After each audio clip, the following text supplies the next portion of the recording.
ಈ ದಂಪತಿಗಳಿಗೆ ಏನು ಯಾವ ದೇವರು ಪ್ರೇರಣೆ ಕೊಟ್ಟಿದ್ದೋ ಏನೋ ಇಂತಹದ್ದೊಂದು ಕೆಲಸಕ್ಕೆ ಸಣ್ಣ ಸಾಹಸ ಅಲ್ಲ. ಅಲ್ಲಿಂದ ಗುಣಮುಖರಾಗಿ ತನ್ನ ಕುಟುಂಬದವರೊಟ್ಟಿಗೆ ಸೇರಿದವರೆಲ್ಲರೂ ಕೂಡ ಡಾಕ್ಟರ್ ದಂಪತಿಗಳನ್ನ ದೇವರು ಅಂತೇಳಿ ಭಾವಿಸ್ತಾರೆ. ಅದೇ ರೀತಿ ಡಾಕ್ಟರ್ ದಂಪತಿಗಳು ಕೂಡ ಪ್ರೆಸೆಂಟ್ ಈಸ್ ಶುಡ್ ಫಾಸ್ಟ್, ಇದು ಇನ್ನೂ ಸಹ ಬೆಳೆದು ವಿಶ್ವಕ್ಕೆ ಆಶ್ರಯವಾಗುವ ಹೇಳಿ ನಮ್ಮ ಪ್ರಾರ್ಥನೆ. ನಿಕೇತನ ಸೇವಾಶ್ರಮ ಎಂಬುದು ನಮ್ಮಂತ ಅನಾಥರಿಗೆ ದೇವಸ್ಥಾನ ಇದ್ದಾಗೆ. ಜೀನಿನ ಗೂಡು ನಾವೆಲ್ಲ ಬೇರೆ ಆದರೆ ಜೀನಿಲ್ಲ. ನಾವು ನಾರ್ಮಲ್ ಇದ್ದೇವೆ, ಅವ್ರು ನಾರ್ಮಲ್ ಇಲ್ಲ. ಕೋಟ್ಯಾನುಕೋಟಿ ಜೀವರಾಶಿಗಳು ಇರುವ ಈ ಜಗತ್ತಿನಲ್ಲಿ ಮಾನವ ಜನ್ಮ ಎಂಬುದು ಶ್ರೇಷ್ಠ ಜನ್ಮ ಅಂತಾರೆ.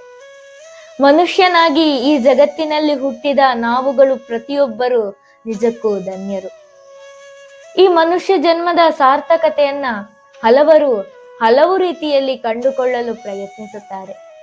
ಕೆಲವರು ಅತಿಯಾದ ಸಂಪತ್ತು ಸಂಗ್ರಹಣೆ ಮಾಡುವ ಮೂಲಕ, ಇನ್ನೂ ಕೆಲವರು ತಮ್ಮ ಉದ್ಯೋಗದಲ್ಲಿ ಎಲ್ಲರನ್ನೂ ಹಿಮ್ಮೆಟ್ಟಿ ಸ್ವಯಂ ಪದೋನ್ನತಿಯನ್ನು ಪಡೆಯುವ ಮೂಲಕ, ಇನ್ನೂ ಹಲವರು ತಮ್ಮ ಮಕ್ಕಳು ಮರಿಗಳು ಎಂಬ ಚಿಂತೆ ಮಾತ್ರ ಇಟ್ಟುಕೊಂಡು ಸ್ವಾರ್ಥವಾದ ಜೀವನ ನಡೆಸುವುದರ ಮೂಲಕ, ಹೀಗೆ ಲೌಕಿಕ ಜೀವನದ ಸುಖ ಸಂಪತ್ತುಗಳನ್ನೇ ಆಶಿಸುವವರ ಸಂಖ್ಯೆ ಜಾಸ್ತಿ ಇರುವ ಈ ಜಗತ್ತಿನಲ್ಲಿ ಇನ್ನೂ ಕೆಲವರು, ಅವರ ಸಂಖ್ಯೆ ವಿರಳವಾಗಿದ್ದರು, ಇಂತಹವರು ತಮ್ಮ ಜೀವನದ ಸಾರ್ಥಕತೆಯನ್ನ ಕಂಡುಕೊಳ್ಳುವುದು ನಿಸ್ವಾರ್ಥ ಸೇವೆಯ ಮೂಲಕ, ಸಮಾಜಕ್ಕಾಗಿಯೇ ತಮ್ಮ ಜೀವನವನ್ನ ಮುಡಿಪಾಗಿಡುವುದರ ಮೂಲಕ ಆಗಿರುತ್ತದೆ.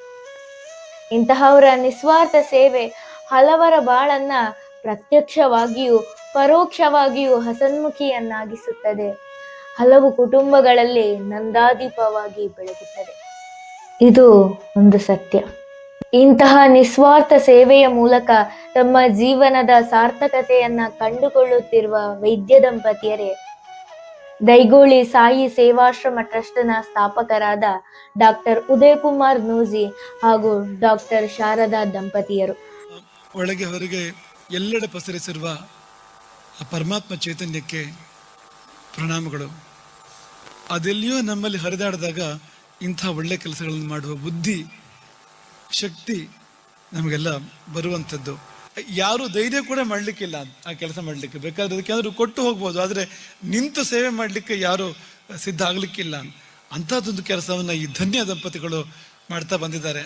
ಅದನ್ನು ನೋಡಿ ನಾನು ತುಂಬಾ ಸಂತೋಷಪಟ್ಟು ಆ ಕಾರಣಕ್ಕೆ ಮಾನಸಿಕ ಸಂತುಲನ ಕಳೆದುಕೊಂಡು ಎಲ್ಲರಿಂದಲೂ ತಿರಸ್ಕೃತರಾಗಿ ಸಮಾಜದಿಂದ ಬೇರ್ಪಟ್ಟವರಿಗೋಸ್ಕರವಾಗಿ, ವೃದ್ಧರಿಗೋಸ್ಕರವಾಗಿ ಅವರು ಕಟ್ಟಿ ಬೆಳೆಸಿದ ಸಾಯಿ ನಿಕೇತನ ಸೇವಾಶ್ರಮ ಎಂಬ ಆ ಪುಣ್ಯ ಮಂದಿರದ ಕತೆ, ಆ ದಂಪತಿಯರ ಮಹತ್ ಸಾಧನೆಗಳ ಕತೆ, ಆ ಮಹತ್ ಸಾಧನೆಗಳ ಹಿಂದಿನ ಸ್ಫೂರ್ತಿಯ ಕತೆ, ಆ ಸ್ಫೂರ್ತಿ ಅವರನ್ನ ಕೈ ಹಿಡಿದು ಮುಂದುವರಿಸಿದ ಕಥೆ, ನಿಸ್ವಾರ್ಥ ಸೇವೆಯ ಹಾದಿಯಲ್ಲಿ ಅವರು ಅನುಭವಿಸಿದ ಏಳು ಬೀಳುಗಳ ಕತೆ. ಆ ಕತೆ ಆಶ್ರಮಕ್ಕೆ ಭೇಟಿ ನೀಡಿ ಅವರ ಮೂಲಕವಾಗಿ ನಾ ಕಂಡಂತೆ ನಿಮ್ಮ ಮುಂದೆ.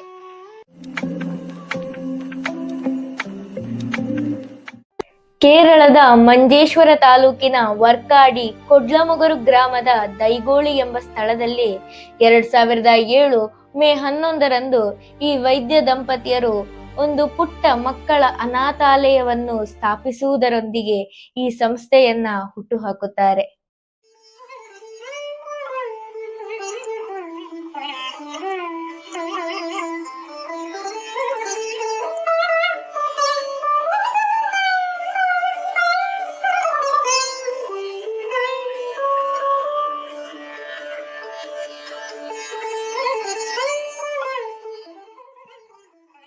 ನಾವು 2000 ಇಸವಿಯಿಂದ ಕೀಲಿಂಗಾರಲ್ಲಿ ಸಾಯಿರಾಮ್ ಭಟ್ ಅಂತ ಇದ್ರು. ಅವರು ಪ್ರತಿ ವಾರ ಫ್ರೀ ಮೆಡಿಕಲ್ ಕ್ಯಾಂಪ್ ನಡೆಸ್ತಾ ಇದ್ರು. ನಾವು 2000 ಇಸವಿಯಿಂದ 10 ವರ್ಷಗಳ ಕಾಲ ಪ್ರತಿ ವಾರ ಅಲ್ಲಿಗೆ ಉಚಿತವಾಗಿ ಅಲ್ಲಿ ಸೇವೆ ಸಲ್ಲಿಸಲಿಕ್ಕೆ ನಾವು ಹೋಗ್ತಾ ಇದ್ದೆವು. ಅಲ್ಲಿ ಅವರು ಜನರಿಗೆ ಮಾಡುವಂತಹ ಒಂದು ಸೇವೆ, ಅದೇ ರೀತಿ ಕೋಟೆಪರ್ತಿಯಲ್ಲಿ ಭಗವಾನ್ ಸತ್ಯಸಾಯಿ ಬಾಬಾ ಅವರು ಮಾಡುವಂತಹ ಸೇವೆ, ಇದು ನಮ್ಗೆ ತೀರಾ ಆದರ್ಶ ಅಂತ ಅನಿಸಿತು.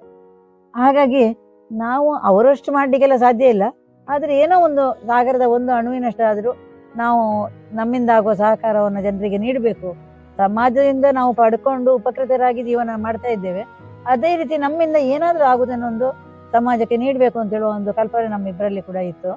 ಆದ್ರೆ ಏನು ಮಾಡ್ಬೇಕು ಅಂತ ಯೋಚನೆ ಇರಲಿಲ್ಲ. ಆಶ್ರಮ ಮಾಡಬೇಕು ಅಂತ ಹೇಳುವ ಯೋಚನೆ ಬಂದದ್ದು ಡಾಕ್ಟರ್ ಉದಯಕುಮಾರ್ ಅವರಿಗೆ.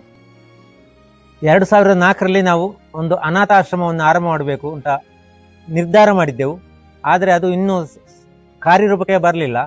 2007ರಲ್ಲಿ ಅಳಿಕೆಯ ಶ್ರೀ ಗಂಗಾಧರಣ್ಣ ಅವರಲ್ಲಿ ನಾವು ನಮ್ಮ ಹೀಗಿಂತೂ ಕೋರಿಕೆಯನ್ನು ಹೇಳಿದಾಗ ಅವರು, ನೀನು ಎಂಥದ್ದಕ್ಕೂ ಸ್ವಾಮಿ ಹತ್ರ ಕೇಳಿ ಸ್ವಾಮಿ ಹೇಳಿದಾಗೆ ಮಾಡು ಅಂತ ಹೇಳಿದರು.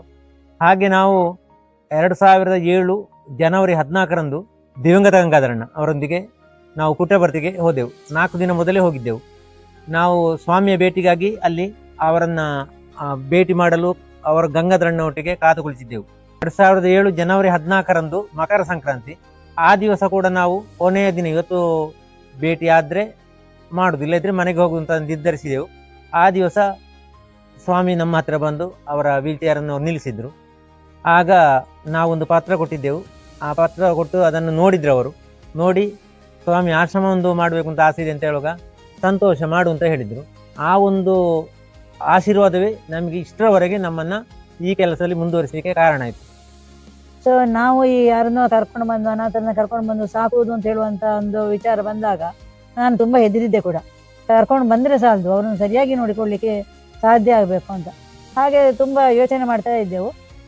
2007ರಲ್ಲಿ ಬಾಬಾ ಅವರು ನಮಗೆ ಸಂತೋಷ ಮಾಡು ಅಂತ ಹೇಳುವಂತ ಒಂದು ಅಭಯ ಹಸ್ತ ನೀಡಿ ಮಾಡಿದಂತಹ ಒಂದು ಆಶೀರ್ವಾದ, ಅದನ್ನ ನಾವಿಲ್ಲಿ ಪ್ರತಿದಿನ ಕೂಡ ಅನುಭವಿಸ್ತಾ ಇದ್ದೇವೆ.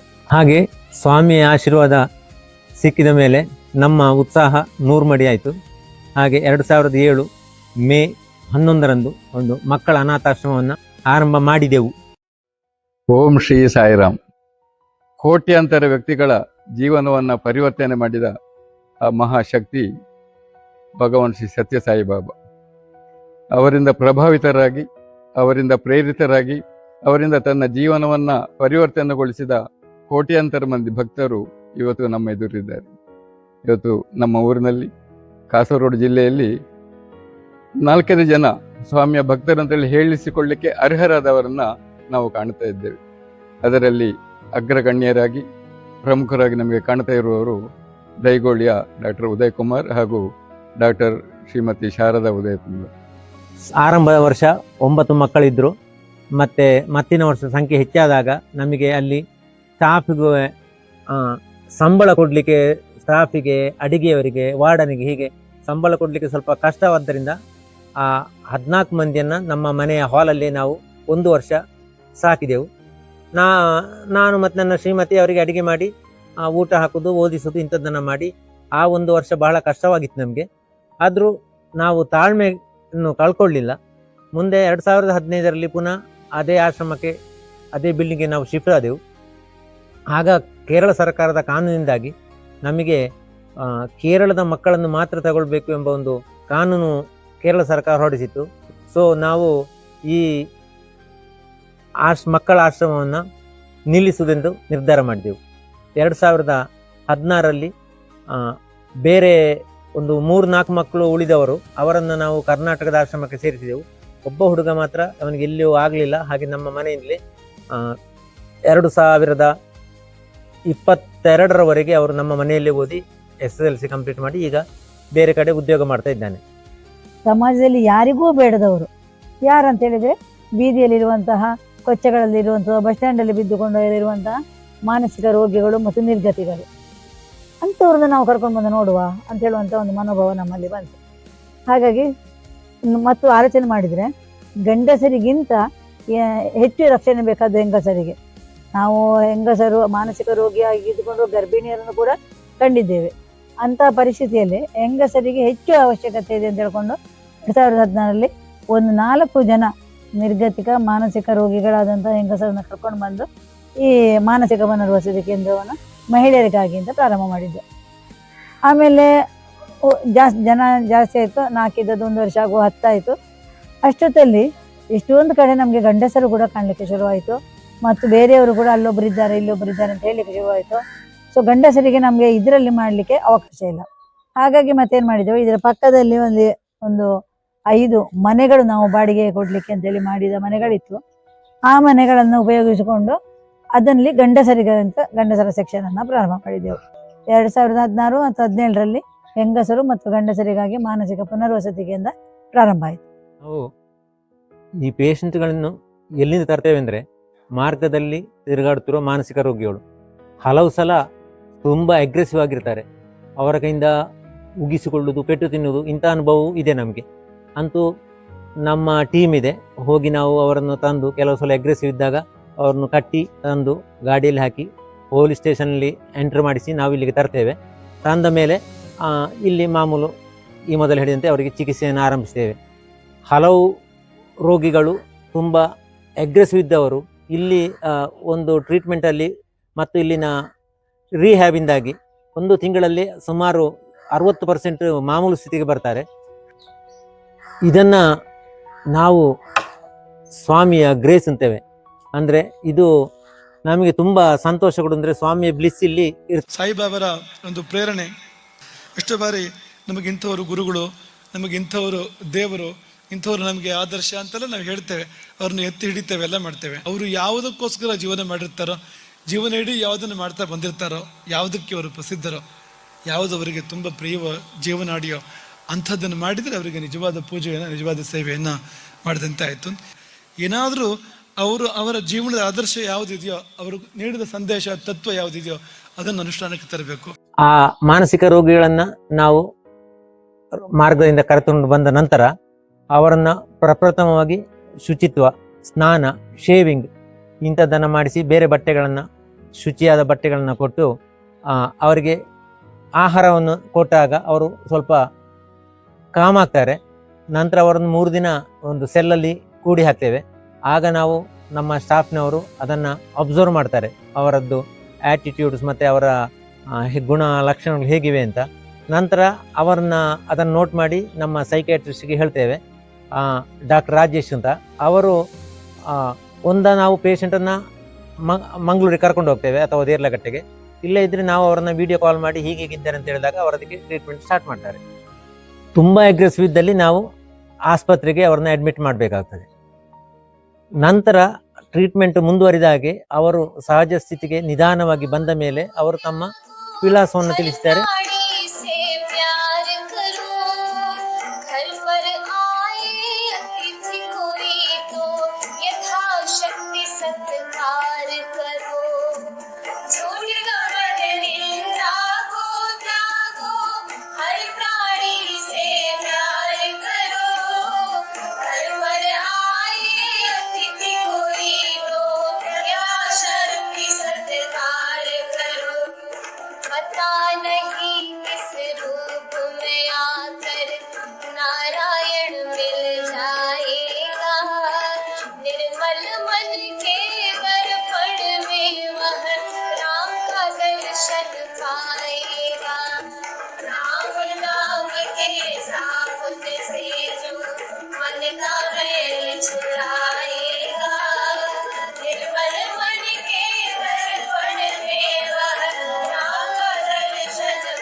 ಇಲ್ಲಿ ಆಕ್ಟಿವಿಟೀಸು ಕರ್ಕೊಂಡು ಬಂದು ಅವರಿಗೆ ಬರೀ ಊಟ ಉಪಚಾರ ಮಾತ್ರ ಮಾಡೋದಲ್ಲ,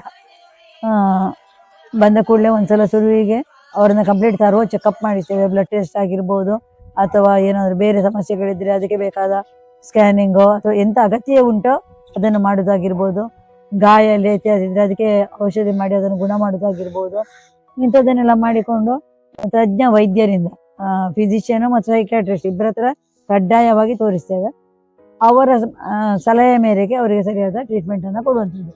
ಅದರ ಜೊತೆಯಲ್ಲಿ ನಮ್ಮಲ್ಲಿ ಗೋಶಾಲೆ ಉಂಟು. ಗೋಶಾಲೆ ಕೌ ಕಡ್ಲಿಂಗ್ ನಾವು ಹೇಳ್ತೇವೆ. ಅದು ಹಸುಗಳ ಒಂದಿಗೆ ಒಡನಾಟ ಈ ಮಾನಸಿಕ ಆರೋಗ್ಯಕ್ಕೆ ತುಂಬ ಉಪಯುಕ್ತವಾದಂಥದ್ದು. ಸೊ ಇಲ್ಲಿ ಹಸುಗಳು, ಕರುಗಳು ಇವುಗಳ ಜೊತೆ ಮಿಂಗಲಾಗುವಂಥದ್ದು, ಅವುಗಳಿಗೆ ಹುಲ್ಲಾಕೋದಾಗಿರ್ಬೋದು, ಸ್ನಾನ ಮಾಡಿಸೋದಾಗಿರ್ಬೋದು, ಈ ಎಂಥದ್ದು ಆಹಾರ ಕೊಡೋದು, ಹೀಗೆ ಎಲ್ಲ ಕೆಲಸಗಳಲ್ಲಿ ಕೂಡ ಸೇರುವಂಥವರನ್ನು ನಾವು ಸೇರಿಸ್ಕೊಳ್ತೇವೆ. ಆಮೇಲೆ ಇಲ್ಲಿ ಶುಚಿತ್ವ, ಹೊರಗಿನ ಶುಚಿತ್ವ ಆಗಿರ್ಬೋದು, ಆಮೇಲೆ ಬೇರೆ ಕೆಲವು ಕೆಲಸಗಳಿಗೆ ಕಾರ್ಯಗಳಿಗೆ ಕೂಡ ನಾವು ಅವರನ್ನು ಉಪಯೋಗಿಸಿಕೊಳ್ತೇವೆ. ಯಾಕೆಂತ ಹೇಳಿದ್ರೆ idle mind is devil's house. ಹಾಗೆ ಆಗಬಾರ್ದು. ಅವರು ಓಪನ್ ಅಪ್ ಆಗಬೇಕು. ಪುನಃ ಅವರು ಮಾನಸಿಕವಾಗಿ ಕುಗ್ಗಿ ಹೋಗಬಾರ್ದು ಅಂತ ಹೇಳೋ ದೃಷ್ಟಿಯಲ್ಲಿ ಪ್ರಾರಂಭದ ದಿನಗಳಲ್ಲಿ ನಾವು ಒತ್ತಾಯಪೂರ್ವಕವಾಗಿ ಮಾಡ್ತೇವೆ. ಆದರೆ ಚಟುವಟಿಕೆಗಳಲ್ಲಿ ಅವರನ್ನು ಸೇರಿಸಿಕೊಳ್ತೇವೆ. ಬೆಳಿಗ್ಗೆ ಎದ್ದ ಮೇಲೆ ಒಂದು ಎಕ್ಸಸೈಸ್ ಉಂಟು, ವಾಕಿಂಗ್ ಉಂಟು, ಆಮೇಲೆ ಪ್ರಾಣಾಯಾಮ, ಧ್ಯಾನ, ಭಜನೆ, ಆಮೇಲೆ ಓಂಕಾರ, ಹೀಗೆ ಹಲವು ಚಟುವಟಿಕೆಗಳು ಉಂಟು. ಸಾಯಂಕಾಲದ ಹೊತ್ತಲ್ಲಿ ಆಟ ಉಂಟು, ಇಂಡೋರ್ ಗೇಮ್ಸ್ ಆಗಿರ್ಬೋದು, ಔಟ್ಡೋರ್ ಗೇಮ್ಸ್ ಆಗಿರ್ಬೋದು. ಹೀಗೆ ಹಲವು ವಿಚಾರಗಳಲ್ಲಿ ಎಲ್ಲದರಲ್ಲಿ ಕೂಡ ಇವರು ಪರಸ್ಪರ ಸೇರಿಕೊಳ್ಳೋದ್ರಿಂದ ಅವರಿಗೆ ಸ್ವಲ್ಪ ಮನಸ್ಸು ಹಗುರ ಆಗ್ತದೆ. ನನ್ನವರು ಇದ್ದಾರೆ ಅಂತ ಹೇಳುವಂತ ಒಂದು ಭಾವನೆ ಬರ್ತದೆ ಅವರಿಗೆ. ಇವೆಲ್ಲವೂ ಕೂಡ ಅವರನ್ನ ಒಂದು ಪುನಃ ಸ್ವಲ್ಪ ನಾರ್ಮಲ್ ಸ್ಥಿತಿಗೆ ತರಲಿಕ್ಕೆ ತುಂಬಾ ಹೆಲ್ಪ್ ಆಗ್ತದೆ. ಹಾಗೇಳಿ ಟ್ರೀಟ್ಮೆಂಟ್ ಆದ ಮೇಲೆ ಅವ್ರ ಮನೆಗೆ ಹೋದ್ರೆ ಪೂರ್ತಿ ನಮ್ಮ ಹಾಗೆ ಆಗ್ತಾರೆ ಅಂತಲ್ಲ, ಅವರಿಗೆ ಮತ್ತೆ ಕೂಡ ಔಷಧಿಯ ಚಿಕಿತ್ಸೆಯ ಅವಶ್ಯಕತೆ ಇರ್ತದೆ. ನಾವು ಮನೆ ಕಳಿಸುವಾಗ ಅದನ್ನು ಅವರಿಗೆ ಮನೆಯವರಿಗೆ ಕೂಡ ಅದನ್ನು ತಿಳಿಸಿ ಆಮೇಲೆ ಕಳಿಸ್ತೇವೆ. ಇದೀಗ ಪ್ರಸ್ತುತ ನಮ್ಮಲ್ಲಿ ಒಟ್ಟು 124 ಜನ ಅಗತ್ಯ ಇರುವಂತಹ ರೋಗಿಗಳು ಇಲ್ಲಿದ್ದಾರೆ. ಇಲ್ಲಿ ಇರುವ ನಮ್ಮಲ್ಲಿ ಆಶ್ರಮದಲ್ಲಿ ಇರುವಂತವ್ರು ಯಾರು ಕೂಡ ಆರೋಗ್ಯವಂತರು ಇಲ್ವೇ ಇಲ್ಲ. ಒಂದಲ್ಲದಿದ್ರೆ ಒಂದು ಅನಾರೋಗ್ಯ ಪೀಡಿತರ ಮಾತ್ರ ನಮ್ಮ ಆಶ್ರಮದಲ್ಲಿ ಇದ್ದಾರೆ. ಕೆಲವು ಸಲ ಅವರನ್ನ ನಾವು ಕರ್ಕೊಂಡು ಬಂದು ಅವರಿಗೆ ಟ್ರೀಟ್ಮೆಂಟ್ ಎಲ್ಲ ಕೊಟ್ಟಾದ ಮೇಲೆ, ಚಟುವಟಿಕೆಗಳನ್ನೆಲ್ಲ ಆದ ಮೇಲೆ ಎಷ್ಟೋ ಸಲ ಅವರು ಅವರ ಹಿಂದಿನ ಕಥೆಗಳನ್ನು ಹೇಳಲಿಕ್ಕೆ ಶುರು ಮಾಡ್ತಾರೆ. ನಾವು ಕೌನ್ಸಿಲಿಂಗ್ ಮಾಡ್ತೇವೆ. ಕೌನ್ಸಿಲಿಂಗ್ ಮಾಡುವಾಗ ಅವರವರದ್ದು ಹಿಂದಿನ ಕಥೆಗಳೇನೋ ಒಂದು ಸ್ವಲ್ಪ ಅವರ ಮನಸ್ಸು ಬಿಚ್ಚಿಕೊಳ್ಳುವಾಗ ಅವರು ಕೆಲವೊಂದು ವಿಷಯಗಳನ್ನ ತಿಳಿಸ್ತಾರೆ.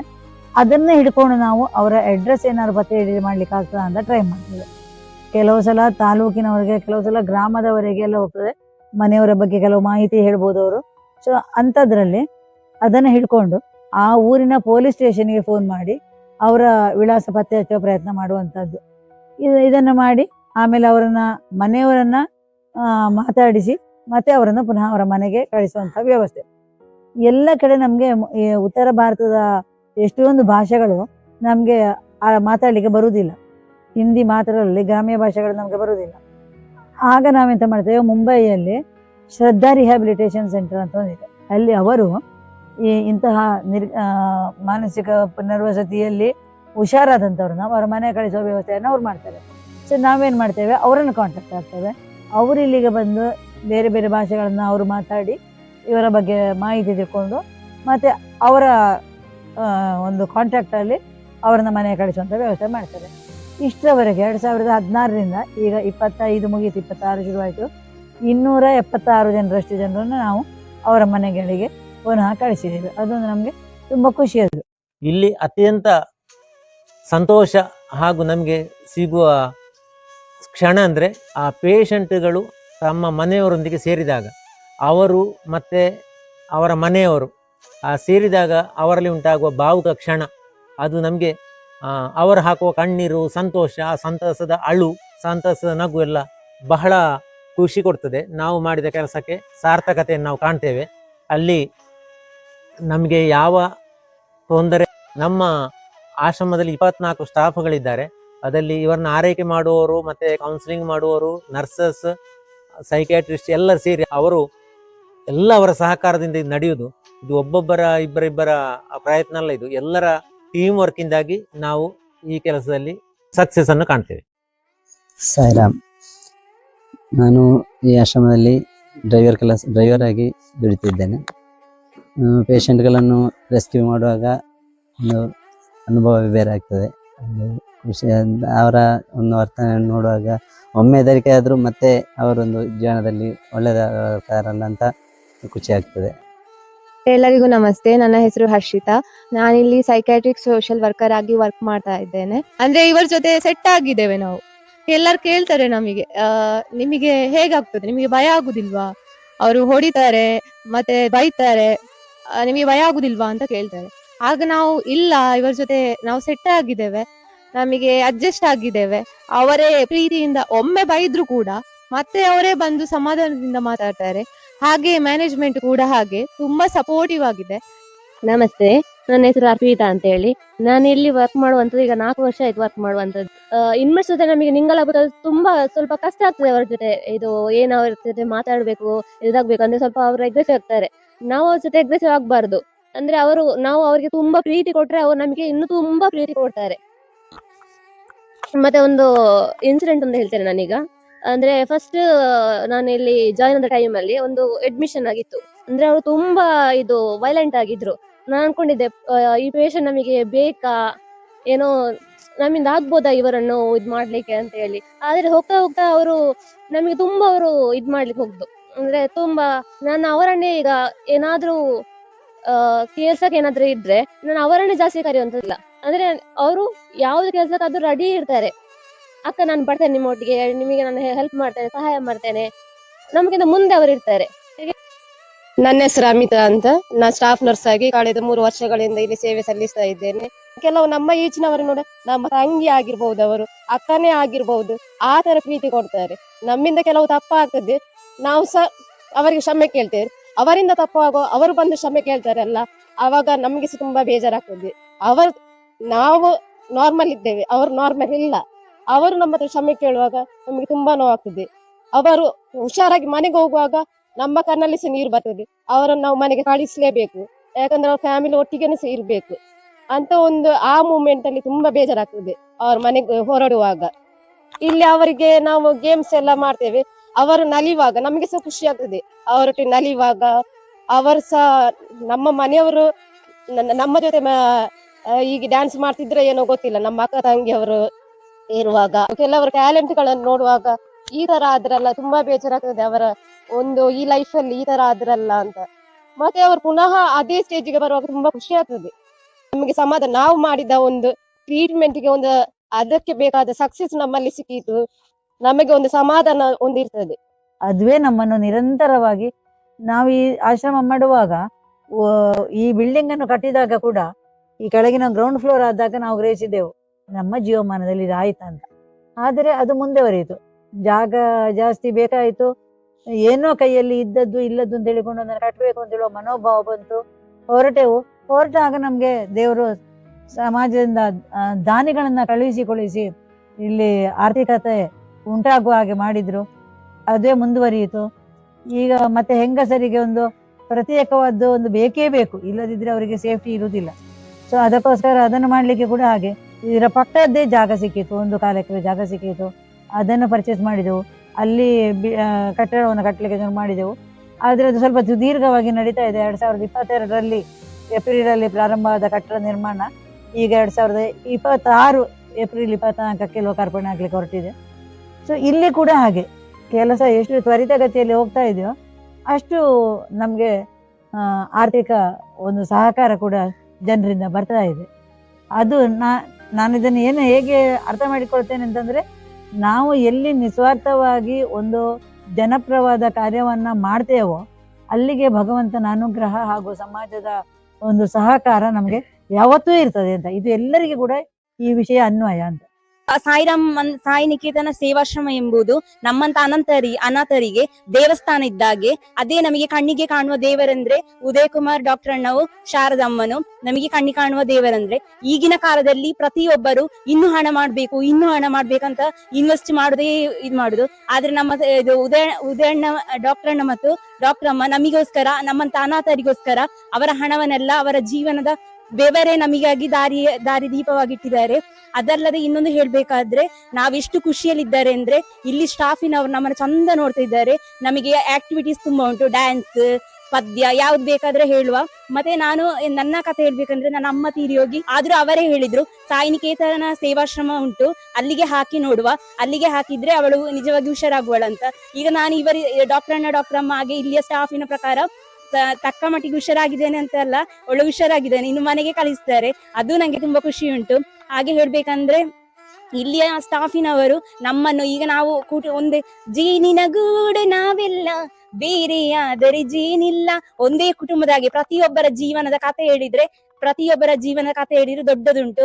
ಒಬ್ಬರೊಬ್ಬರು ಪ್ರತಿಯೊಂದು ಫ್ಯಾಮಿಲಿಯಿಂದ ಬಂದದ್ದು, ಆದರೆ ಇಲ್ಲಿ ನಾವೀಗ ಒಂದೇ ಫ್ಯಾಮಿಲಿಯಾಗಿ ನಾವಿದ್ದೇವೆ. ಅದುವೇ ನನ್ನ ಹೇಳೋ ಮಾತು. ಎಲ್ಲರಿಗೂ ಸಾಯಿರಾಮ. ನಾನು ಬಂದು ಇಲ್ಲಿ 3 ವರ್ಷ ಆಯ್ತು. ಮೊದಲು ಮೂರು ವರ್ಷ ಹುಷಾರಿಲ್ಲದೆ ಎಲ್ಲೆಲ್ಲೇ ಹೋಗ್ತಾ ಇದ್ದೆ. ಈಗ ಇಲ್ಲಿ ಬಂದು ಎಲ್ಲ ಕಮ್ಮಿ ಆಗಿದೆ. ನಾನು ಇಲ್ಲಿ ದನಗಳ ಕೆಲಸ ಎಲ್ಲ ಮಾಡ್ತಾ ಇದ್ದೇನೆ. ಹಾಗೆ ದೇವರು ಎಲ್ಲರಿಗೂ ಒಳ್ಳೇದು ಮಾಡಿ ಅಂತ ನಾವು ಇಲ್ಲಿ ಹೇಗೆ ಬಂದೆ ಅದು ಗೊತ್ತಿಲ್ಲ, ಆದರೆ ಅಣ್ಣ ಮತ್ತೆ ಮೇಡಮ್ ನಮಗೆ ಏನು ಸೇವ್ ಮಾಡಿದ್ರೆ ಅದು ಯಾರು ಮಾಡ್ಲಿಕ್ಕೆ ಆಗುದಿಲ್ಲ. ಮತ್ತೆ ಇಲ್ಲಿ ಸ್ಟಾಫ್ ಎಲ್ಲ 1 ನಂಬರ್. ಇಲ್ಲಿ ಸ್ಟಾಫ್ ಬೆಸ್ಟ್. ಯಾವುದಿಗೆ ಏನು ಪೇಷಂಟ್ಗೆ ಏನೇ ಪ್ರಾಬ್ಲಮ್ ಇದ್ರೂ ಅವರು ಸಾಲ್ವ್ ಮಾಡ್ತಾರೆ. 2022 ಮಾರ್ಚಿಂದ ನಾನು ಇದುವರೆಗೆ ಸಾಧಾರಣ 3 ವರ್ಷ 10 ತಿಂಗಳು ಕಳೆದು 11ನೇ ತಿಂಗಳು ಈಗ. ಈ ಆಶ್ರಮ ನಮಗೆ ಮನೆಯ ಹಾಗೆ ಇಲ್ಲಿ ಆಶ್ರಯ ಉಂಟು. ಯಾರೇ ಹೊರಗಿಂದ ಬಂದವರನ್ನು ಕೂಡ, ಯಾರು ಅನಾರೋಗ್ಯದಿಂದ ಇರ್ಬೋದು, ಮಾನಸಿಕವಾಗಿ ಇರ್ಬೋದು, ಜರ್ಜರಿತರಾಗಿರ್ಬೋದು, ಕುಟುಂಬದಿಂದ ಬಿಟ್ಟವರು ಅಥವಾ ಕುಟುಂಬದಿಂದ ದೂರವಾದವರು ಇರ್ಬೋದು, ಇಡೀ ಅಖಿಲ ಭಾರತದವರು ಕೂಡ ಇಲ್ಲಿದ್ದಾರೆ. ಅವರನ್ನು ಒಳ್ಳೆಯ ರೀತಿಯಲ್ಲಿ ನೋಡುವಂಥ ಭಗಿನಿಯರು ಅಂದರೆ ಸಿಸ್ಟರ್ಗಳು ಇಲ್ಲಿದ್ದಾರೆ. ಕಾಲ ಕಾಲಕ್ಕೆ ಅವರನ್ನು ವಿಚಾರಿಸುವುದು, ಅವರಿಗೆ ವ್ಯವಸ್ಥೆ ಎಲ್ಲ ಇಲ್ಲಿ ನಡೀತದೆ. Present is fruit of past. 2007ನೇ ಇಸವಿಯಲ್ಲಿ ಈ ಉದಯ ಕುಮಾರ್ ಸರ್ ಮತ್ತು ಅವರ ಬೆಂಬಲಿಗರು ಹಾಕಿದಂಥ ಈ ಬೀಜ ಇವತ್ತು ದೊಡ್ಡ ಆಲದ ಮರವಾಗಿ ಬೆಳೆದಿದೆ. ಇದು ಇನ್ನೂ ಸಹ ಬೆಳೆದು ವಿಶ್ವಕ್ಕೆ ಆಶ್ರಯವಾಗುವ ಹಾಗೆ ಹೇಳಿ ನಮ್ಮ ಪ್ರಾರ್ಥನೆ. ತಮ್ಗೆ ಬುದ್ಧಿ ತಿಳಿದಾಗಿನಿಂದ, ಸ್ವಾಮಿಯನ್ನ ಕಂಡಾಗಿನಿಂದ, ಸ್ವಾಮಿಯ ಮಹಾಶಕ್ತಿಯನ್ನ ಅನುಭವಿಸಿಕೊಂಡು ಸ್ವಾಮಿ ಹೇಳಿದಂಥ ಸಂದೇಶಗಳನ್ನು ತಮ್ಮ ಜೀವನದಲ್ಲಿ ಅಳವಡಿಸ್ತಾ ಅದನ್ನು ಲೋಕಕ್ಕೆ ಸಾರಿದಂತಹ ಮಹಾ ವ್ಯಕ್ತಿಗಳು. ಸುಮಾರು 40 ವರ್ಷಗಳಿಂದ ಸ್ವಾಮಿಯ ಸೇವೆಯಲ್ಲಿ ತಮ್ಮನ್ನು ತೊಡಗಿಸಿಕೊಂಡು ಆರಂಭದಲ್ಲಿ ಅನಾಥ ಮಕ್ಕಳಿಗೆ ಆಶ್ರಮವನ್ನು ಮಾಡಿ ಈಗ ಪ್ರಕೃತ 108 ಬುದ್ಧಿಮಾಂದ್ಯ ಜನರ ಜೀವನವನ್ನು ಪರಿವರ್ತನೆಗೊಳ್ಳಲಿಕ್ಕೆ ಕಾರಣರಾಗಿದ್ದಾರೆ. ದೇವರು ಅಂತೇಳಿ ನಾವು ಹೇಳುವುದು ಇದನ್ನೇ. ಅಲ್ಲಿ ಬಂದವರನ್ನ, ಅಲ್ಲಿ ಅವರ ಸೇವಾ ತತ್ಪರತೆಯನ್ನು ಅನುಭವಿಸಿದವರನ್ನ, ಅಲ್ಲಿಂದ ಗುಣಮುಖರಾಗಿ ತನ್ನ ಕುಟುಂಬದವರೊಟ್ಟಿಗೆ ಸೇರಿದವರೆಲ್ಲರೂ ಕೂಡ ಡಾಕ್ಟರ್ ದಂಪತಿಗಳನ್ನು ದೇವರು ಅಂತೇಳಿ ಭಾವಿಸ್ತಾರೆ. ಅದೇ ರೀತಿ ಡಾಕ್ಟರ್ ದಂಪತಿಗಳು ಕೂಡ ಸಮಾಜದಲ್ಲಿರುವ ಅನಾಥರನ್ನ, ಹಿಂದುಳಿದವರನ್ನ, ತಮ್ಮ ಜೀವನವನ್ನು ತಾವೇ ಸಾಗಿಸಿಕೊಳ್ಳಲಿಕ್ಕೆ ಅಸಮರ್ಥರಾದವರನ್ನ, ಮಾನಸಿಕವಾಗಿ ಬುದ್ಧಿವಿಕಲ್ಪ ಹೊಂದಿದವರನ್ನ ದೇವರು ಅಂತ ಹೇಳಿ ನಂಬುತ್ತಾರೆ. ಪರಸ್ಪರ ಈ ಆಶ್ರಮದಲ್ಲಿ ನಾನು ಕಂಡುಕೊಂಡದ್ದು, ಆಶ್ರಮವಾಸಿಗಳು ಡಾಕ್ಟರ್ ದಂಪತಿಗಳನ್ನ ದೇವರು ಅಂತ ಹೇಳಿ ಭಾವಿಸ್ತಾರೆ. ಡಾಕ್ಟರ್ ದಂಪತಿಗಳು ಆಶ್ರಮವಾಸಿಗಳನ್ನ ದೇವರು ಅಂತೇಳಿ ಭಾವಿಸ್ತಾರೆ. ಈ ಪರಸ್ಪರ ದೈವತ್ವವನ್ನ ಅವರವರಲ್ಲೇ ಕಂಡುಕೊಂಡು ತಮ್ಮ ಜೀವನದಲ್ಲಿ ಧನ್ಯತೆಯನ್ನು ಅನುಭವಿಸುತ್ತಿದ್ದಾರೆ. ಇದು ನಮಗೆಲ್ಲರಿಗೂ ಮಾರ್ಗದರ್ಶಕ. ಇವತ್ತು ನಾವು ತಿಳಿದ ಹಾಗೆ ದೈಗೋಳಿಯ ಒಂದು ಚಿಕ್ಕ ಹಳ್ಳಿಯಲ್ಲಿ ಅಭೂತಪೂರ್ವದ ಒಂದು ಸೇವಾ ಕಾರ್ಯಕ್ರಮ ಸ್ವಾಮಿಯ ಹೆಸರಿನಲ್ಲಿ ನಡೀತಾ ಇದೆ. ಇದು ನಮಗೆಲ್ಲರಿಗೂ ಆದರ್ಶಪ್ರಾಯ. ಏನೂ ಇಲ್ಲದ ನಾವೆಲ್ಲರೂ ಈಗ ನೋಡ್ತಾ ಇರುವಂತಹ ಒಂದು ಬರೇ ಕಲ್ಲು ಮಣ್ಣಿನ ಪ್ರದೇಶ, ಮಣ್ಣು ಕೂಡ ಇಲ್ಲ, ಕಲ್ಲು ಅಂತೇಳಿ ಹೇಳಬಹುದು, ಅಂಥ ಒಂದು ಪ್ರದೇಶದಲ್ಲಿ ದೇಶದ ನಮ್ಮ ಸುತ್ತಮುತ್ತಲ ಯಾವುದೋ ಊರಿನ ಗುರುತು ಪರಿಚಯ ಇಲ್ಲದ, ಅಡ್ರೆಸ್ ಹೇಳಲಿಕ್ಕೆ ಅಸಮರ್ಥರಾದವರನ್ನ, ದಾರಿಯಲ್ಲಿ ರಸ್ತೆಯಲ್ಲಿ ನಡೀತಾ ಹೋಗ್ತಾ ಇರೋರನ್ನ ಕರ್ಕೊಂಡು ಬಂದು ಸೇವೆ ಮಾಡಿ ಅವರ ಮನಸ್ಥಿತಿಯನ್ನು ಬದಲಾಯಿಸಿ ಅವರ ಆರೋಗ್ಯಕ್ಕೆ ಸಹಕಾರಿಗಳಾಗಿ ಅವರು ಪರಿವರ್ತನೆಗೊಂಡು ಆಗ ಹೇಳಿದಾಗೆ ತಮ್ಮ ಕುಟುಂಬದವರೊಟ್ಟಿಗೆ ಸೇರಿ ಸಂತೋಷವನ್ನು ಅನುಭವಿಸ್ತಾರೆ. ಇಂಥ ಒಂದು ಕಾರ್ಯ ಮಾಡಬೇಕಿದ್ರೆ ಅಪ್ರತಿಮವಾದ ಒಂದು ನಿಷ್ಠೆ ಬೇಕು, ಒಂದು ನಂಬಿಕೆ ಬೇಕು. ನಾನು ಅವರಲ್ಲಿ ಕಂಡುಕೊಂಡದ್ದು ಅವರಿಗೆ ದೇವರ ಮೇಲೆ ಇರುವ ನಂಬಿಕೆ ಹಾಗೂ ಸಮಾಜದ ಹಿಂದುಳಿದವರ ಮೇಲೆ ಇರುವ ಅವರಲ್ಲಿ ಕಂಡುಕೊಂಡಂತಹ ಆ ದೇವತ್ವ. ಈ ಎರಡು ಪರಸ್ಪರ ಒಗ್ಗೂಡಿಸಿಕೊಂಡು ಇವತ್ತು ಈ ಮಹಾ ಕಾರ್ಯ ಇಲ್ಲಿ ನಡೀತಾ ಇದೆ. ಇದು ನಮಗೆಲ್ಲರಿಗೂ ಆದರ್ಶ. ನಾವೆಲ್ಲರೂ ಭಾಷಣದಲ್ಲಿ ದೊಡ್ಡ ದೊಡ್ಡ ಮಾತುಗಳನ್ನು ಹೇಳ್ತೇವೆ, ದೊಡ್ಡ ದೊಡ್ಡ ತತ್ವಗಳನ್ನು ಹೇಳ್ತಾ ಇದ್ದೇವೆ, ಆದರೆ ಕಾರ್ಯದಲ್ಲಿ ಮಾತ್ರ ಅದು ಶೂನ್ಯವಾಗಿದೆ. ಇವತ್ತು ನಾವು ಬಾಯಿಯಲ್ಲಿ ಹೇಳದೆ ಕಾರ್ಯದಲ್ಲಿ ಮಾತ್ರ ನಡೆಸಿಕೊಂಡು ಎಲೆ ಮರೆಯ ಕಾಯಿಯಂತೆ ತಮ್ಮ ಜೀವನವನ್ನು ಗಂಧ ತೆಗೆದಂತೆ ತೆಗೆದು ಈ ಅಂಗವಿಕಲರನ್ನ ಅಥವಾ ಈ ಮಾನಸಿಕ ಹಿನ್ನಡೆಯುಳ್ಳವರನ್ನ ಸುಧಾರಿಸುವುದಂದರೆ ಬಹುಶಃ ಇದು ಒಂದು ಮಹತ್ ಕಾರ್ಯ ಅಂತೇಳಿ ನನಗೆ ಅನ್ನಿಸ್ತದೆ. ಅವರ ಈ ಕಾರ್ಯ ಯಶಸ್ವಿಯಾಗಲಿ. ಸ್ವಾಮಿ ಅವರಿಗೆ ಎಲ್ಲ ಸುಖ ಸಂತೋಷಗಳನ್ನು, ಸಾಮರ್ಥ್ಯಗಳನ್ನು, ಒಗ್ಗಟ್ಟನ್ನು ಸ್ವಾಮಿ ಅನುಗ್ರಹಿಸಲಿ. ಈ ಕಾರ್ಯ ನಿರಂತರವಾಗಿ ನಡೀತಿರಲಿ. ಇಲ್ಲಿಗೆ ಬಂದಂತಹ ಎಲ್ಲ ಅಶಕ್ತರು ಸಶಕ್ತರಾಗಿ ತಮ್ಮ ಜೀವನವನ್ನು ಮುಂದೆ ಸಾಗಿಸುವಂಥ ಚೈತನ್ಯ ನಾವು ನಂಬಿದಂಥ ಸ್ವಾಮಿ ಅನುಗ್ರಹಿಸಲಿ ಅಂತೇಳಿ ಈ ಸಂದರ್ಭದಲ್ಲಿ ಪ್ರಾರ್ಥನಾ ಸೇವೆ ಎಂಬ ಗಾದೆಯಂತೆ ನಾವು ಇಲ್ಲಿ ಮಾಡುವ ಸೇವೆಯಿಂದ ನಮಗೊಂದು ಆತ್ಮತೃಪ್ತಿ ಸಿಗ್ತದೆ. ಮತ್ತು ನಾವು ಬರುವಾಗ ಏನು ತರಲಿಲ್ಲ, ಹೋಗುವಾಗ ಸಹ ಏನು ಕೊಂಡೋಗ್ಲಿಕ್ಕಿಲ್ಲ. ಹಾಗೆ ನಾವು ದುಡಿದ ನಮ್ಮ ಶಾರೀರಿಕ ದುಡಿತ ಆಗಿರ್ಬೋದು, ನಮ್ಮ ಆರ್ಥಿಕತೆ ಉಳಿಕೆ ಆಗಿರ್ಬೋದು, ಯಾವುದೇ ಆಗಿರ್ಬೋದು, ನಾವು ಇದನ್ನು ಇಲ್ಲಿ ನಾವು ವಿನಿಯೋಗಿಸಿದಾಗ ನಮಗೆ ಸಿಕ್ಕುವ ಸಂತೋಷಕ್ಕೆ ಅದಕ್ಕೆ ಬೆಲೆ ಕಟ್ಟಲು ಸಾಧ್ಯವಿಲ್ಲ.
ಈಗ ನಾವು ಇಂಥದ್ದನ್ನು ಮಾಡಿದಾಗ ನಮಗೆ ಬರುವ ಇನ್ನೆಷ್ಟೋ ಕಷ್ಟಗಳು ಇದ್ದಿರ್ಬೋದು ನಮ್ಮ ಜೀವನದಲ್ಲಿ, ಅದನ್ನೆಲ್ಲ ದೇವರು ಕಡಿಮೆ ಮಾಡ್ತಾರೆ ಅಂತ ಹೇಳೋದು ನನ್ನ ಭಾವನೆ. ಯಾಕೆಂದರೆ ನಮಗೆ ನಮ್ಮ ಮಕ್ಕಳ ವಿದ್ಯಾಭ್ಯಾಸ ಆಗಿರ್ಬೋದು, ಅಥವಾ ಬೇರೆ ಯಾವುದೇ ವಿಚಾರಗಳಾಗಿರ್ಬೋದು, ಆರೋಗ್ಯ ಆಗಿರ್ಬೋದು, ಎಲ್ಲದಲ್ಲಿ ಕೂಡ ಎಷ್ಟೋ ಸಲ ನಾವು ತುಂಬ ಕಷ್ಟಪಟ್ಟು ಹಣ ಖರ್ಚಾಗೋದು ಇಂಥದ್ದೆಲ್ಲ ಬರ್ತದೆ.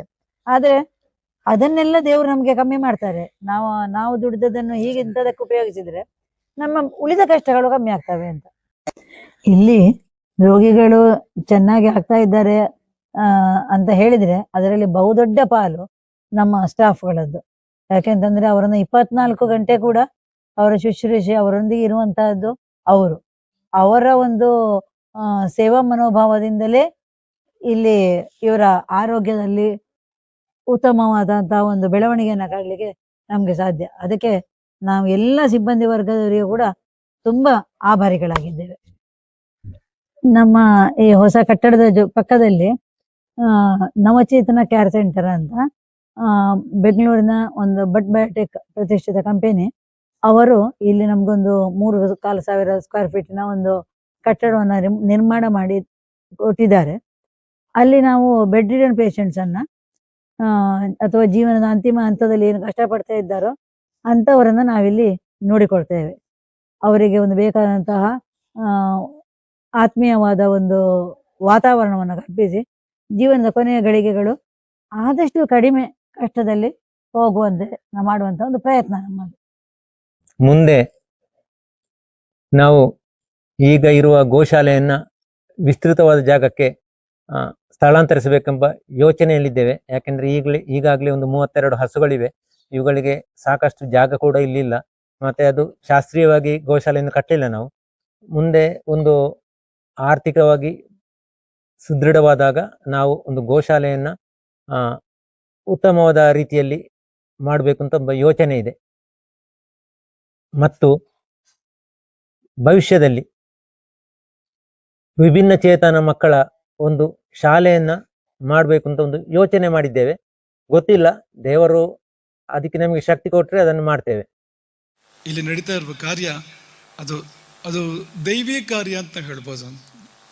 ಅದು ಯಾವ ಯಜ್ಞ ಯಾಗ ತಪಸ್ಸಿಗಿಂತ ಕಡಿಮೆ ಅಲ್ಲ, ಅಂಥ ಕಾರ್ಯ ಇಲ್ಲಿ ನಡೀತಾ ಇದೆ. ಮನುಷ್ಯ ದೇವರಾಗೋದು ಹೇಗೆ ಅಂದರೆ ಕರುಣೆ ತುಂಬಿ ಬರಬೇಕು ಅವನಲ್ಲಿ. ಯಾರಲ್ಲಿ ಕರುಣೆ ತುಂಬಿ ಬರ್ತದೋ ಅವನು ಮನುಷ್ಯನಾದರೂ ಕೂಡ ದೇವರೇ ಹೌದು ಅಂತ. ದೇವರ ಮುಖ್ಯ ಗುಣ ಕರುಣೆ. ಇನ್ನಷ್ಟು ಮತ್ತಷ್ಟು ಆ ಚೈತನ್ಯ ನಿಮ್ಮಲ್ಲಿ ಹರಿದಾಡಿ ಈ ಭೂಮಿ ಸ್ವರ್ಗವಾಗುವಂತೆ, ನೆಮ್ಮದಿಯ ತಾಣವಾಗುವಂತೆ ಆಗಲಿ ಎಂಬುದಾಗಿ ಮೊದಲಾಗಿ. ಇಲ್ಲಿ ನಮ್ಮಿಂದ ಏನು ಮಾಡಲು ಸಾಧ್ಯ? ನಾವು ಕುಳಿತು ಯೋಚನೆ ಮಾಡಲೇಬೇಕಾದ ಕೆಲವು ವಿಚಾರಗಳಿವೆ. ನಮ್ಮ ಶಾಲೆಗಳಿಂದ ಪ್ರತಿ ವರ್ಷ ಶೈಕ್ಷಣಿಕ ಪ್ರವಾಸವನ್ನ ಕೊಂಡೊಯ್ಯಲಾಗುತ್ತದೆ. ನಮ್ಮಂತಹ ಮಕ್ಕಳನ್ನ ವರ್ಷದಲ್ಲಿ ಒಂದು ದಿನ ಇಂತಹ ಸಂಸ್ಥೆಗಳಿಗೆ ಕರೆತಂದು ಇಂತಹ ವಾತಾವರಣ ಸೇವಾ ಕಾರ್ಯವನ್ನು ಪರಿಚಯಿಸಿದಲ್ಲಿ ಅದು ಬೆಳೆಯುವ ಮಕ್ಕಳ ಸ್ವಭಾವ ನಿರೂಪಣೆಯಲ್ಲಿ ನಿರ್ಣಾಯಕವಾದ ಪಾತ್ರವನ್ನು ವಹಿಸಬಹುದು. ನಮ್ಮ ಚಿಕ್ಕ ಚಿಕ್ಕ ಆಚರಣೆಗಳನ್ನ ಕುಟುಂಬ ಸಮೇತವಾಗಿ ಬಂದು ಇಲ್ಲಿನ ಆಶ್ರಮವಾಸಿಗಳ ಜೊತೆ ಆಚರಿಸಿದಲ್ಲಿ ಅದು ಸಹಜ ಜೀವನಕ್ಕೆ ಮರಳಿ ಬರುತ್ತಿರುವ ಆಶ್ರಮವಾಸಿಗಳಿಗೆ ಮನದಲ್ಲಿ ಸಂತಸವನ್ನು, ಸ್ಫೂರ್ತಿಯನ್ನು ನೀಡಬಹುದು. ನಾವುಗಳು ಪ್ರತಿನಿತ್ಯ ಹೇಳ ಹೆಸರಿಲ್ಲದೆ ಅದೆಷ್ಟೋ ಹಣವನ್ನು ಖರ್ಚು ಮಾಡ್ತೇವೆ. ಇಂತಹ ಖರ್ಚು ಮಾಡಿದ ಹಣ ಅದು 10 ರೂಪಾಯಿ ಆಗಿರ್ಬೋದು, 100 ಆಗಿರ್ಬೋದು, 1000 ಆಗಿರ್ಬೋದು, ಅವರವರ ತಾಕತ್ತಿಗೆ ಅನುಸಾರವಾಗಿ ಕೂಡಿಟ್ಟು ಇಂತಹ ಸತ್ಕಾರ್ಯಗಳಲ್ಲಿ ವಿನಿಯೋಗ ಮಾಡಿದಲ್ಲಿ ಹನಿ ಹನಿ ಕೂಡಿ ಹಳ್ಳ ಎಂಬಂತೆ ಅದು ಇಂತಹ ಮಹತ್ತರ ಯೋಜನೆಗೆ ಪುಷ್ಟಿಯನ್ನ ನೀಡಬಹುದು. ಇಂತಹ ಸಮಾಜಮುಖಿ ಕಾರ್ಯಗಳಲ್ಲಿ ನಾವು ಕೂಡ ಪಾಲುದಾರರು ಎಂಬ ನೆಮ್ಮದಿ, ಸಂತೃಪ್ತಿಯು ನಮಗೆ ಲಭಿಸಬಹುದು. ನಾವೆಲ್ಲರೂ ಧನಾತ್ಮಕವಾಗಿ ಸ್ಪಂದಿಸೋಣ. ಈ ನಿಟ್ಟಿನಲ್ಲಿ ಹಿಂದೆ ಮನಸ್ಸಿನಲ್ಲಿ ದೃಢ ಪ್ರತಿಜ್ಞೆಯನ್ನು ಮಾಡೋಣ ಎಂದು ಹೇಳುತ್ತಾ, ನೀವು ಇದುವರೆಗೂ ನನ್ನ ಚಾನೆಲ್ ಅನ್ನ ಸಬ್ಸ್ಕ್ರೈಬ್ ಆಗಿಲ್ಲ ಅಂದ್ರೆ ಖಂಡಿತವಾಗಿಯೂ ಸಬ್ಸ್ಕ್ರೈಬ್ ಮಾಡಿ, ನನ್ನನ್ನ ಸಪೋರ್ಟ್ ಮಾಡಿ. ವಿಡಿಯೋ ಇಷ್ಟ ಆದಲ್ಲಿ ಲೈಕ್ ಮಾಡಿ, ಶೇರ್ ಮಾಡಿ. ಮತ್ತೆ ಇನ್ನೊಂದು ವಿಷಯದೊಂದಿಗೆ ಮುಂದಿನ ಸಂಚಿಕೆಯಲ್ಲಿ ಭೇಟಿಯಾಗೋಣ. ವಂದನೆಗಳು.